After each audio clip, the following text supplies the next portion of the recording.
Hello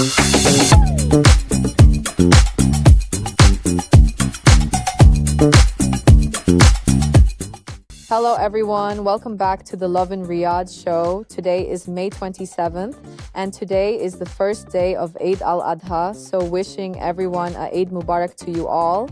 This Hajj season has honestly given us some incredibly emotional moments already, but one story this week genuinely stopped people in their tracks, because imagine this for a second. Among nearly 2 million pilgrims gathered at Mount Arafat, at one of the holiest and most emotional moments of Hajj, a baby was born. Imagine entering the world in Arafat during Hajj, and people online were really emotional about it because it felt like one of those moments where spirituality, humanity, and life itself all come together in one place.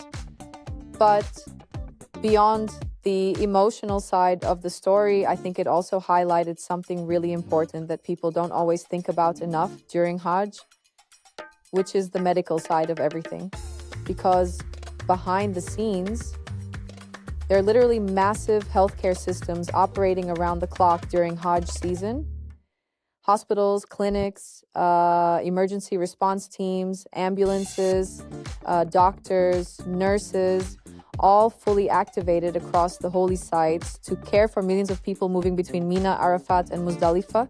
And honestly, when you think about the scale of Hajj, it's kind of unbelievable. You're talking about millions of people gathering in extremely hot weather, moving constantly, walking long distances, and needing medical support at any moment.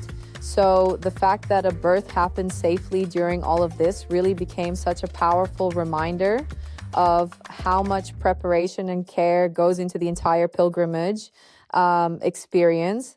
And honestly, what a story for that child later in life. Like, imagine telling people you were born in Arafat during Hajj season. That's genuinely incredible. Now, speaking of traditions connected to Hajj and the holy sites, another story people found really fascinating recently was the history behind the Kaaba's Kiswa, because I think a lot of people know the Kiswa visually, the black cloth covering the Kaaba, but many don't actually know how deep the history behind it goes. And honestly, the story is beautiful. The Kiswa isn't just fabric. It's centuries of craftsmanship, symbolism, care and devotion, all tied into one of the most important places in Islam. What surprised a lot of people is that historically, the Kiswa wasn't always changed just once a year like it is today. Apparently, in earlier centuries, it used to be changed multiple times throughout the year depending on seasons and the condition of the fabric. Over time, the tradition evolved into the annual replacement process we know now, which happens at the beginning of the Hijri year. And the symbolism behind that is actually really meaningful. The idea is that the Kaaba begins the new Hijri year with a completely renewed covering, almost like a renewal alongside the Muslim Ummah itself. And there's also so much care put into the timing of the process too. And the Kiswa replacement happens after most Hajj pilgrims have completed their journey and left. So the process can happen smoothly, respectfully, and safely without disrupting worshippers at the Grand Mosque. And honestly, when you hear stories like this, you realize how many traditions surrounding Hajj and the holy sites have layers of meaning people don't always know about immediately. Even the smallest details often carry centuries of history behind them.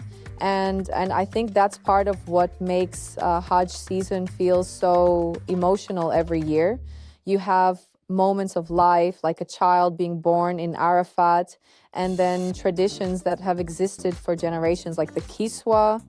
Everything feels connected through faith, history, and human experience in a really powerful way. That's it for today. Thanks for listening, and we'll see you in the next episode.